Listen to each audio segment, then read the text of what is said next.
welcome back everyone to another episode of Figuring Out Epilepsy, where we talk about all things epilepsy plus more.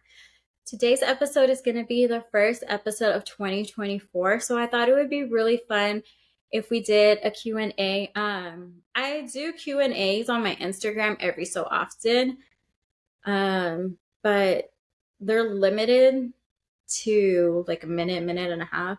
And sometimes I got a lot to say, so I thought it would be fun, to start off the year with a Q&A, and then that way you guys can get to know me a little bit better. And if you have any questions, you can go ahead and ask me. I did post that on Instagram, so if you guys don't follow me on Instagram, you definitely should. I am wonderful. Not to toot my own horn, but I am wonderful. I'm hilarious. But let's go ahead and get started. Everyone's like, oh my gosh, Sam, you're so conceited. No, I'm really not.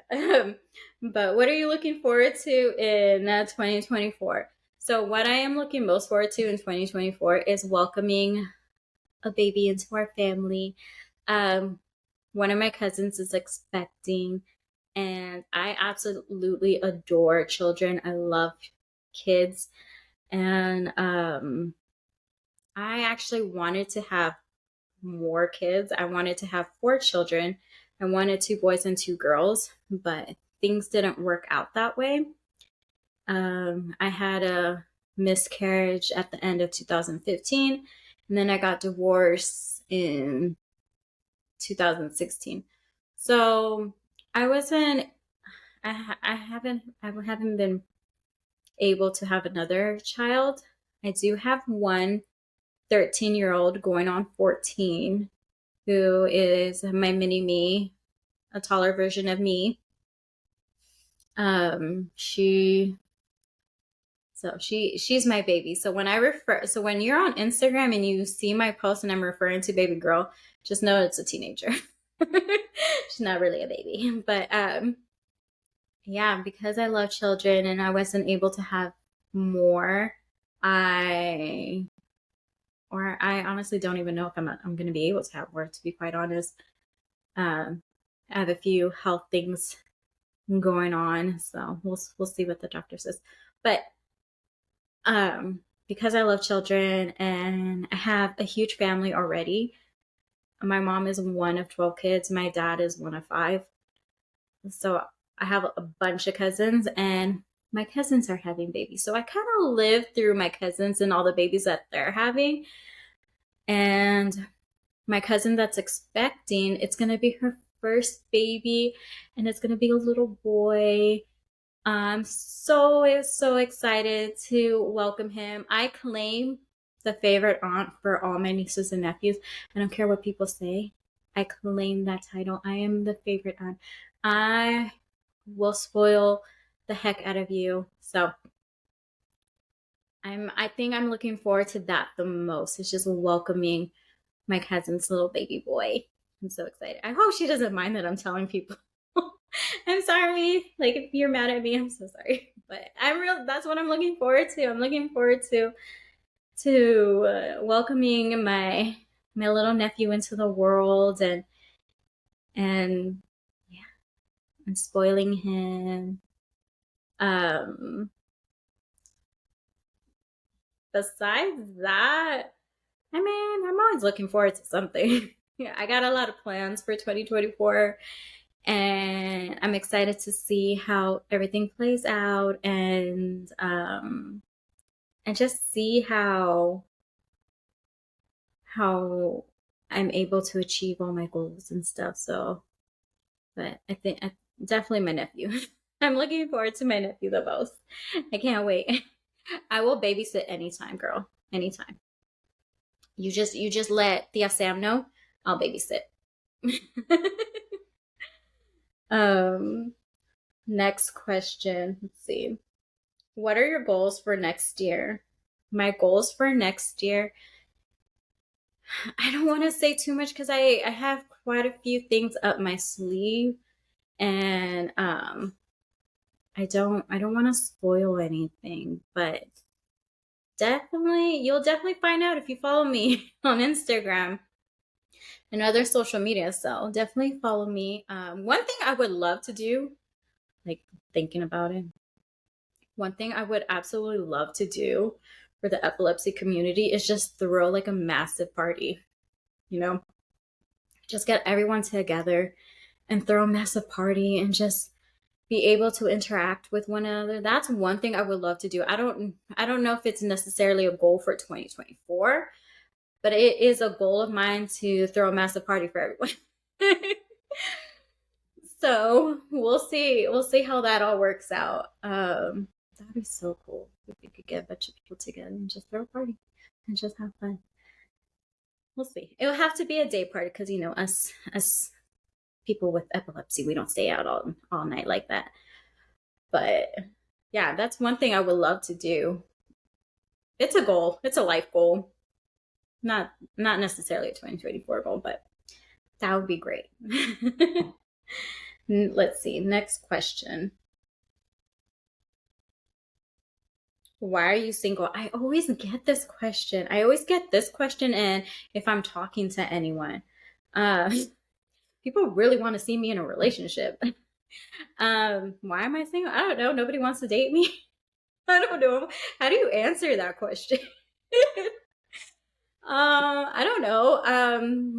To be honest, I don't feel like I've been out in the dating world, in the dating scene too long, because I broke up with my ex back in 2016.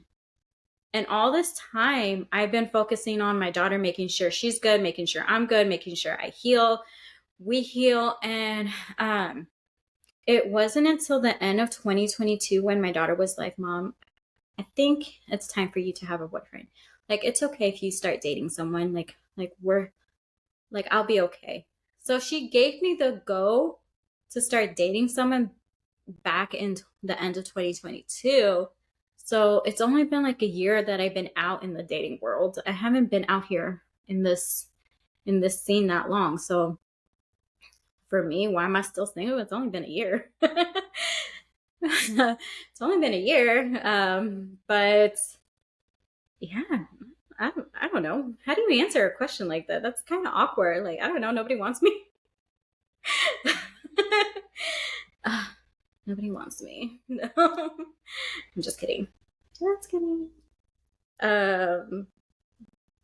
You've been so happy lately. Oh, that's so sweet. See, I don't need no man to make me happy.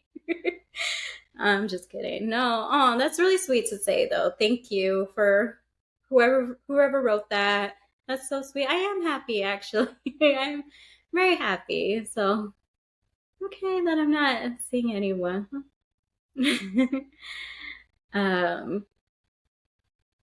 What's another? Is it hard for you to date with epilepsy? Is it hard for me to date with epilepsy? As far as finding someone, it's not hard for me to find someone who wants to date me. Like, that sounded so conceited. I'm not conceited, I promise. I'm just trying to, like, what I'm trying to say is, like, it's not hard for me to find someone who would be interested in dating me. But it is hard for me to find someone that I would be interested in making my boyfriend, because I do have a 13-year-old daughter and I have certain expectations and standards for my daughter and myself. I'm not going to just let anyone come into our lives. My daughter knows all my friends. My daughter has talked to a bunch of my guy friends and she knows they're my guy friends. When I'm interested in someone, I will let her know, like, hey, I think he's cute. And I'll let her know, but I'm not about to have like all these guys come in and out of her life like that. Like, that's not me. That's not what I'm about. And for me, I think it's just finding the right person who work well with me and my daughter, who's going to be a good example for her, who's going to be, supportive with me, who's not going to care that I have epilepsy and all that. So, yes and no. I think honestly, I think the dating culture now is just hard in general. I don't really think it has anything to do with your epilepsy. I think it's more just of the dating culture and the way things are now. I think that's what makes it difficult as far as dating is concerned. So, I mean, there's someone for everyone. We just gotta be patient, honestly. Be patient to find that one special person. Was it hard starting a podcast? Oh, absolutely. It was so hard. It was so hard. Oh my goodness, my poor friends. My poor friends. Oh my gosh, I feel so bad for them. Oh, so sad. Um, it's I am not, as much as I like to believe that I am. I'm not a very techie person. Technology, I find it somewhat difficult, and it took me a year to launch my blog. It took me a year to launch my blog. It took me a lot of help from a lot of different people to launch my podcast. So if it wasn't for the people who were willing to help me, I don't know if I would have gotten my podcast launched in November of 2023. It was very hard. I annoyed a lot of people. That's the thing about me, though. Like, if I can't do it on my own, I am not afraid to ask for help. So I definitely got a lot of help from Rod. He has two podcasts. He's that cool. He has two podcasts. He has two podcasts. One in Spanish called Alta Red, and another one in English called Roddy Radio. I've been on Roddy Radio. I've been on the English one. I'll have all the links down below. If you guys want to check it out, you definitely should. It's wonderful. So I got a lot of help from Rod. He helped me a lot in the technical side of things. And then I also asked Maribel from Embracing My Markingins podcast. I was also on her podcast. She was the first podcast I did. I'll link her down below as well. So she has helped me through a lot. Like that, I've known her for a few months, and that lady has become like my sister. I call her my best friend. I call her my sister, like from another mister. She has easily become one of my closest friends, and absolutely adore her. And thank you so much for always helping me and being there and setting me straight and all that. I absolutely adore you and love you. So yeah, I got a lot of help from both of them, but I also asked Kat from the Sandwich Crew. He has his own podcast with the Sandwich Crew. His podcast. Oh man, I'm so bad at the name. It's called "I'm Not as Think as You Drunk I Am." I'll link it down below. My brain can't comprehend how to say that. You got to simple it down for me, Sandwich Crew. But yeah, I asked Kat for a lot of help. He gave me some advice. I also asked Brandon from Once a Project podcast. That one's also kind of hard for me to remember too, because my brain has it in mind of what it is, but my mouth want to say something else. Like, it's not their names. It's just like, I don't know why my brain and my mouth aren't connected or something. I don't know. But yeah, I also asked Brandon for help. I asked him for advice, which was so cool. He helped me out. And then I also asked Edgar from Mezcla of Moguls. I mean, if you follow me, I'm sure you've seen his podcast all over my Instagram. All these people, I've posted their podcasts on my Instagram before, but I asked Edgar a lot of questions. I even asked Edgar advice for my blog. And the fact that that dude hasn't blocked me just shows how cool he really is, honestly, because I'm pretty annoying. So I appreciate all your guys' help, every single one of you. I'll link all their podcasts down below.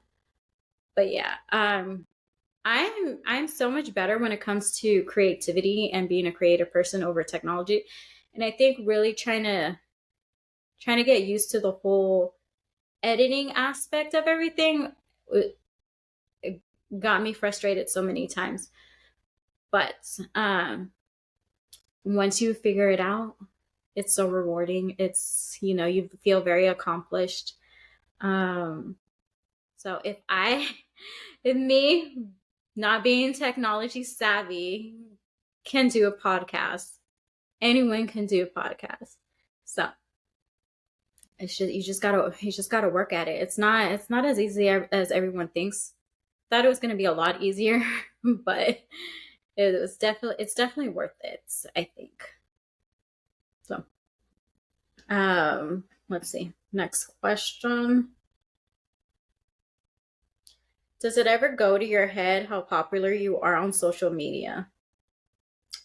I'm not popular on social media at all. Thank you for thinking that I am, but I'm not popular on social media at all. I kind of have like my own little community, but I'm not popular at all. Thank you though. I appreciate that. And even if it were to go to my head, I have so many people around me that will humble me real quick. Just my daughter alone. Like back when I first started social media and I hit my first 100 followers, I would go up to my daughter and be like, I'm so popular. I have 100 followers, and just like do like a hair flip and and just act like all conceited and whatnot. And she'll be like, Mom, you're not popular. You're weird. You're lucky you had that. I mean, that's probably your family. So, and then if it's not my daughter, my sister, Maribel, Kat, my parents, my cousins for sure. Oh my goodness, my cousins love to humble me and love to like put me in my place and make fun of me and roast me. So yeah, even if I was popular, yeah, I have too many people around me that would be like, Sam, like calm yourself down. So, um, it's so funny. That made me think of what happened last year. Actually, last year on New Year's, I went to go visit my family in LA because I had some family that was coming in from Arizona, and I haven't seen my family from Arizona in a long time, in years. I would have to say like last time I saw them was when my dad got remarried, and that was like when Emma was 3. So it was like 10 years ago that I saw my family from Arizona. So they were coming down to LA, and I was like, I want to see you guys. And I'm like, I'm going to go visit. I'm going to go hang out. So we all hanged out in LA. And I was telling, we were all catching up. We were telling each other what was going on in my life. And, from the last time I saw them, I was still with my ex-husband. And then last year when we reunited again after like 10 years, I wasn't with him anymore. I've been divorced for a few years now. And so we were kind of catching up on that. I was telling them of an incident that happened at my old job, to where like all my coworkers found out this whole drama that happened to me.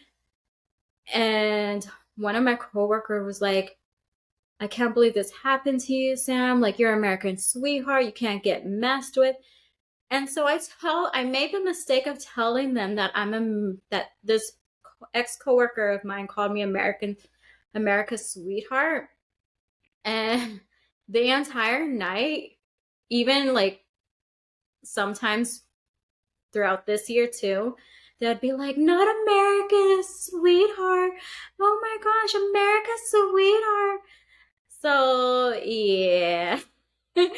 My family will definitely put me in my place, and they love roasting me. So I can't really get a big head when I got people like that in my life. I'm very blessed to have a family that is willing to make fun of me. Absolutely adore you guys. Yeah, I mean, my cousin Alex alone, like, dude, he loves to make fun of the fact that I'm so short. But yeah, I don't think I'm popular, and even if I started to believe that I was popular, people would be people would be putting me in my place. So you never had to worry about me having a big head. What do you like about posting on social media? What do I like posting on social media? I like it when people tell me, like, I'll get comments or DMs. I like it when people tell me, like, thank you so much for being so brave and so strong, and being so honest about your epilepsy journey. You have helped me, or your post really helped me and inspired me, and just those positive comments that I get from people saying that I have helped them. That makes it worth it, because that was my whole goal with starting social media, was helping the epilepsy community. For 20 years I didn't talk about epilepsy. I didn't talk about my life with epilepsy. I kept epilepsy to myself. I wasn't really open with it like I am now, and I was living in denial. Like, honestly, I was living in denial. So, and when you live your life like that, in denial, in secret, and you keep things to yourself, you feel alone. You feel very alone. You feel like you have no one to turn to, no one who understands you. So when I started this whole social media, and I decided to start a blog, and I decided to um just post and talk about my life with epilepsy, I had the hopes of being able to help people in the epilepsy community to not feel so alone, to feel like they at least have one other person who understands what they're going through. And and it makes me really happy when people say those positive things, and say, like, I've been such a help, and I'm making a difference, because that's honestly what I want from this whole thing. That's all I really want, is just to make a difference in people's lives, and making sure that I'm helping my community. So I I hope I continue to help. Was it hard to accept your epilepsy? Oh, it was so hard. I mean, like I said, it took me 20 years. If you haven't heard the first episode of Figuring Out Epilepsy, definitely check it out. It'll explain why I started my whole social media journey, podcast, everything, and how I got to accepting my epilepsy. Everyone's journey is different. Everyone's journey is, you know, it's different for every person on how they end up accepting their epilepsy. For me, it was from my older brother. My older brother was the one who helped me accept my epilepsy. And it was really just because he said, because I was complaining to him and my dad about not being able to get my driver's license again. And I was feeling really sorry for myself. And in the group chat with my dad and my older brother, I was telling them, like, maybe I'm supposed to have epilepsy. My birthday's on March 25th. Purple Day's on March 26th. It's like it's meant to be. And rather than my brother being like, oh, you know, you just have to find a cure for your epilepsy. You just have to do this, and then everything will be okay. Rather than, and then, saying something to that extent, He was like, maybe that's your calling. Maybe you're supposed to figure out epilepsy. Hence where the name came from. The name came from my older brother. Thank you. So, yeah, he was the one who helped me. He's the one who's like, you're supposed to figure out epilepsy. And he was really talking about like finding a cure or helping in that aspect of it. But I'm so bad at math and science that, dude, I would do more damage than good if I were to try going that route. So what I did was do what I've always done, and that's right, and be creative. So that's where the whole social media and and blog and podcast really came from, is from my older brother. And he was the one who helped me accept my epilepsy, because he made me see epilepsy in a different way. He made me see epilepsy in a positive way, and not always seeing epilepsy in a negative way. And I think that's why I really focus on positivity with my chronic illness and my social media pages. Like, if you notice, like, I try to talk more about positive things than negative. And I think it has a lot to do with the fact that that's what helped me accept my epilepsy. So, maybe I'll help someone else too, hopefully. But yeah, I try to do a little bit of everything, but I try to keep it more on the positive side. I mean, epilepsy is already so negative. We don't need to add more negativity in our lives. Let's be for real. Let's see. And the last question, why don't you post more about your daughter? Why don't I post more about my daughter? I mean, I talk about my daughter all the time. I don't post any pictures of her. I don't post any, I don't post any pictures. I talk about her. I don't really go into detail about my daughter because, one, my daughter's not allowed to have social media. She's only 13, so she's not allowed to have social media. And if she's not allowed to have social media, then why am I going to post her on my social media? And two, I'm the one who decided to be on social media for my epilepsy. She's not the one who made that decision. I'm the one who made the decision of being on social media. And so I'm not going to post my daughter. I'm not going to post my daughter like that. I'll mention little things here and there, but, I'm not going to have her out there like that. No. So why don't I post? I don't want to. Not going to do it. No. It's, everyone's view on posting their children is personal. Me, I like to keep certain things private. My children, or my child, is one of them. If you also notice, I don't post. I'll mention my family here and there, but I also don't post like too many pictures of my family, or I won't show my nieces and nephews' faces. I don't post pictures of my family and things like that. I like to keep my family aspects and my family private. So I don't really want to post them in there. Like, I'll mention them and things like that. But I mean, to just have them like all on my social media, no, that's not what my social media was for. I have a private social media that I post them, but not on my public one.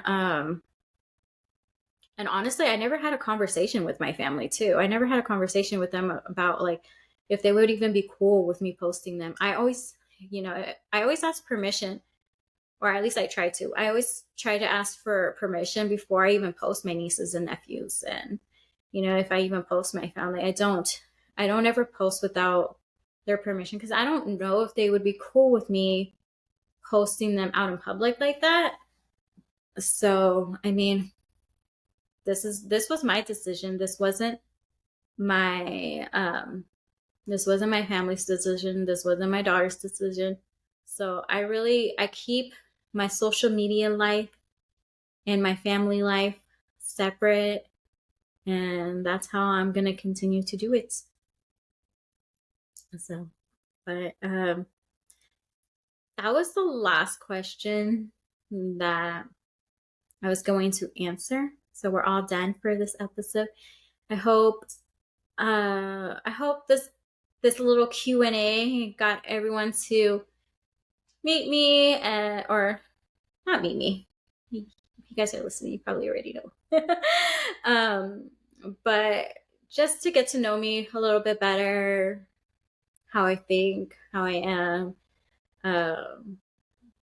Yeah, just so we can build ourselves a little community here through social media.